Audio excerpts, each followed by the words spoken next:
Aí, minha galerinha, estamos de volta aí com o nosso projeto em literatura. Hoje eu vou apresentar um pouquinho para vocês o trovadorismo, falar um pouquinho sobre ele e trazer as suas principais características. A partir de agora, toda semana eu vou estar lançando um vídeo aí sobre uma escola literária e nós vamos conversando aí, trazendo algumas curiosidades e comentando um pouco. O trovadorismo, tá? Ele se deu lá na Idade Média e ele teve seu início principalmente com a queda do Império Romano, lá no século V, em 476 d.C. Então, o trovadorismo ele vem puxando as primeiras, vamos dizer assim, poesias, tá? Realizadas em Portugal, onde era uma sociedade totalmente feudal. Portugal recém tinha se separado da Espanha e então eles estavam começando a essa separação. Então a sociedade era composta pelo rei, duques, condes, o alto clero, né? E os soldados, campesinos e servos. Então ela era muito bem dividida, uma pirâmide. Com isso, a sociedade foi bem dividida entre nobreza, clero e a plebe. Então, com a situação da igreja, ela era bem teocentrista, tá? Onde estava Deus no centro do mundo.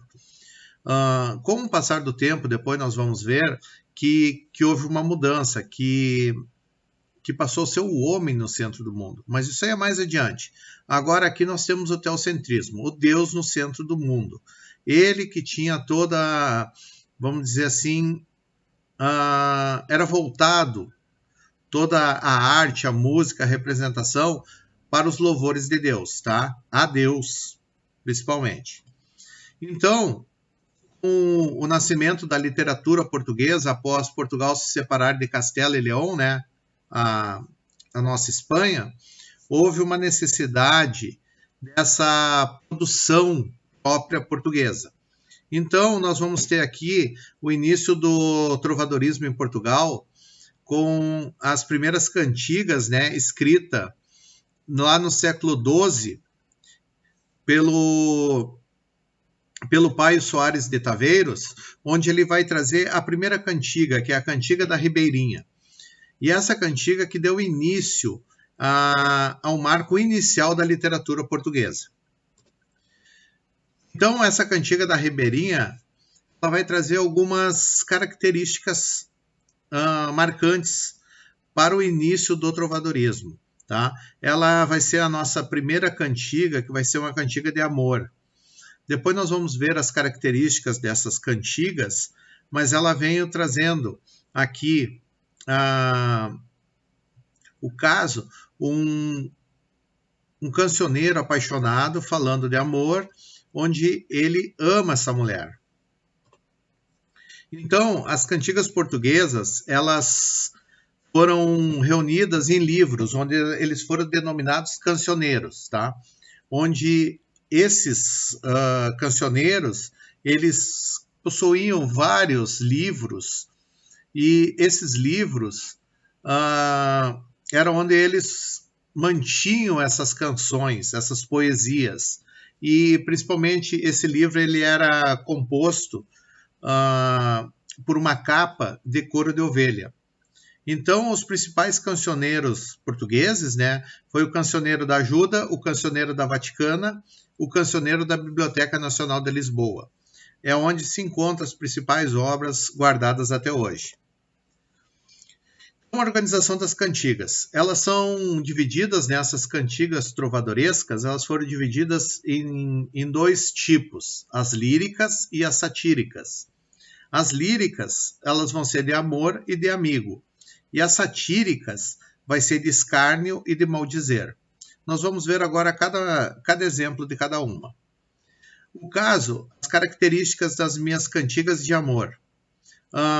O trovador, tá? Ele assume o eu lírico masculino, isso é importante. Então, na cantiga de amor, o eu lírico ele é masculino. O objeto dele é o feminino, a dama, a senhora, ele vai tratá-la dessa forma. A característica do sujeito, ele é cativo, coitado, sofredor, aflito, enlouquecido por essa amada. As características do objeto. O objeto principal dele é a idealização da mulher pela qualidade física, moral e social dela. Expressão dos sentimentos. Amar uma mulher inacessível é a vassalagem amorosa. O caso, essa mulher inacessível que ele fala, ela dá para se entender que essa mulher é da corte, tá? E ele, sendo plebeu, ele não tem acesso a ela. O cenário é o ambiente da corte e a origem é provençal, tá? Diferentemente da Cantiga de Amigo, onde o trovador assume o eu lírico feminino. Queridos, prestem atenção, aqui o sujeito, o eu lírico, tá? Aqui eu tenho um eu lírico masculino, na de amor, e na de amigo um eu lírico feminino. Não se esqueça que a mulher nessa época não tinha voz. Quem fazia essas canções eram homens. Esse eu lírico é a representação, tá? É o sujeito que vai estar executando a poesia em si, que vai estar ali dando voz à poesia. Então, esse eu lírico são homens, mas escrevendo como se fosse uma mulher.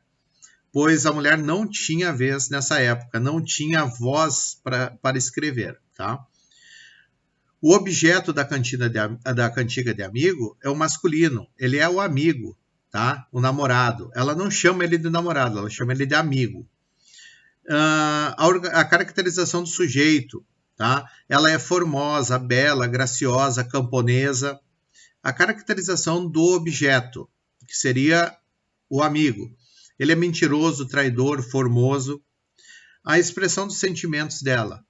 Ela sofre por sentir saudades de seu amigo, chora pelo abandono dele, né? E em razão de uma partida para a guerra, tá? O cenário, ele é um ambiente pastoril, o campo, o mar, e a origem dela é galego-portuguesa. Então aqui, a Cantiga da Ribeirinha, nós temos um exemplo aqui, onde ele vai trazer todas essas características. Já a Cantiga da Romaria, ela é uma cantiga de amigo, tá? Aí nós vamos ver essas características mais não tanto amorosas, e sim o eu lírico feminino falando. Já as cantigas satíricas, nós temos dois tipos, as de escárnio e a de maldizer. Como é que elas se apresentam para mim? As cantigas de escárnio e de maldizer, elas apresentam interesse sobre tudo histórico, tá? Enquanto as cantigas de escárnio utilizam a ironia, o equívoco para realizar inteiramente essas zombarias, as cantigas de maldizer são sátiras, tá? Diretas. Ela faz uma sátira direta. Mas qual é a grande diferença delas? A de escárnio, ela faz uma crítica indireta. A pessoa satirizada não é identificada. A linguagem ali, ela é trabalhada. Então, ela é cheia de sutileza, ironia, trocadilhos e ambiguidades. Já a cantiga de maldizer, geralmente o nome da pessoa é revelado, tá? E a crítica é direta. Se ela revela o nome, a crítica é direta. E a intenção é de difamar mesmo a pessoa. Então, diferente da cantiga de escárnio, que a crítica é indireta, a cantiga de maldizer, a crítica é direta. Ela faz essa crítica. E a linguagem também é trabalhada, tá? Mas o comum é a agressão verbal à pessoa satirizada, os palavrões. Ela xinga essa pessoa, tá? Nós temos alguns exemplos aqui. Uma sátira aqui uma sátira, né? Uma cantiga de escárnio. Aqui ele está falando da dona feia, ele vai dando as características, ele vai mostrando, mas em nenhum momento ele vai trazer o nome dela. Ele faz essa ambiguidade, tá? Já a minha sátira de maldizer, que é esse segundo exemplo, ele vai direto, ele inicia ela, meu senhor arcebispo, e ali ele vai falando, ele diz o nome da pessoa, ele fala, Então, ela é bem de mal dizer realmente. Nós terminamos aqui a parte de poesia. Agora nós vamos ver o trovadorismo na prosa. O que seria o trovadorismo na prosa? São histórias que são contadas, tá? Os principais textos em prosa desse período, eles foram divididos em hagiografias, nobiliários, cronições, novelas de cavalaria. Então, são 4 tipos de textos que ele irá trabalhar na prosa. As hagiografias, tá? São relatos biográficos sobre figuras canonizadas, realçando a conduta moral edificantes, tá? Então, o que ele vai me trazer aqui? São histórias, são relatos de pessoas importantes. Só que quem é que fazia isso? Ela era exclusiva dos mosteiros, né? E que foram produzidos lá em Portugal ainda com latim. Então, era principalmente nos mosteiros que eles escreviam essas hagiografias. Já os livros de linhagens ou nobiliários, tá? Eles vão tratar diretamente da genealogia das famílias, tá? Esses nobiliários de Portugal é o livro das linhagens. Então, ali eles vão contando a história das famílias, como é que as famílias são formadas, quem as pertence, os graus de parentescos, tá? Então, eles tinham a finalidade por fomentar a amizade entre os nobres e evitar os casamentos entre parentes. Isso aí é bem interessante. Já as cronições são os primeiros relatos romanceados de acontecimentos históricos e sociais. Eram documentos que faziam mera ordenação de fatos históricos. Então, ali eles iam contando alguns fatos históricos, tá? E a última é as nossas novelas de cavalaria, tá? Elas são originárias lá da Inglaterra e da França, e elas derivaram, né, das canções de gestas, poemas medievais, e eles foram cantados em linguagem popular, e que celebravam os feitos guerreiros, né, da guerra. Então, essas novelas de cavalaria, elas vão trazer alguns temas. O caso ali, as aventuras fantásticas de cavaleiros, lendários e destemidos, né, onde eles matavam os monstros, os homens malvados, eles venciam guerras sangrentas, travadas sempre em nome de Deus. Aqui eu vou ter algum relato das cruzadas, tá? E essas novelas de cavalaria vão trazer isso, um primeiro sentido romântico. Depois nós vamos ver futuramente lá no romantismo aqui no Brasil. Aqui no Brasil, no romantismo, eles trouxeram o índio como nosso grande cavaleiro medieval. Já na Europa, não. Nós tínhamos esses cavaleiros medievais representando os grandes heróis. Então, eles retomam lá no romantismo esse nosso cavaleiro aqui das nossas novelas de cavalaria, das nossas cruzadas. E as principais novelas que foram relatadas, né, que foram traduzidas em Portugal, são todas elas do Clito Bretão ou arturiano. As histórias de Merlin, o José de Arimateia, Amadis de Gaula e a Demanda do Santo Grau, tá? As duas últimas, a Amadis de Gaula e a Demanda do Santo Grau, elas foram muito mais populares, tá? Entre a circulação entre os portugueses. Então, a decadência do trovadorismo ele se deu da seguinte forma. A estética trovadoresca, né, começou seu declínio a partir do reinado de Dom Afonso IV, tá? Quando os laços que estreitavam Portugal e a Espanha se cortaram e cada país buscou a sua própria identidade. Com isso, o galego-português, né, começou a desaparecer, dando lugar a outras formas de expressão. Com isso, começou a assumir o trovadorismo. E, além disso, os jograis, menestréis e segreles, que eram mantidos pelos reis, né, perderam esse apoio financeiro a partir do reinado de Dom Pedro I, que extinguiu o lirismo jogralesco na corte.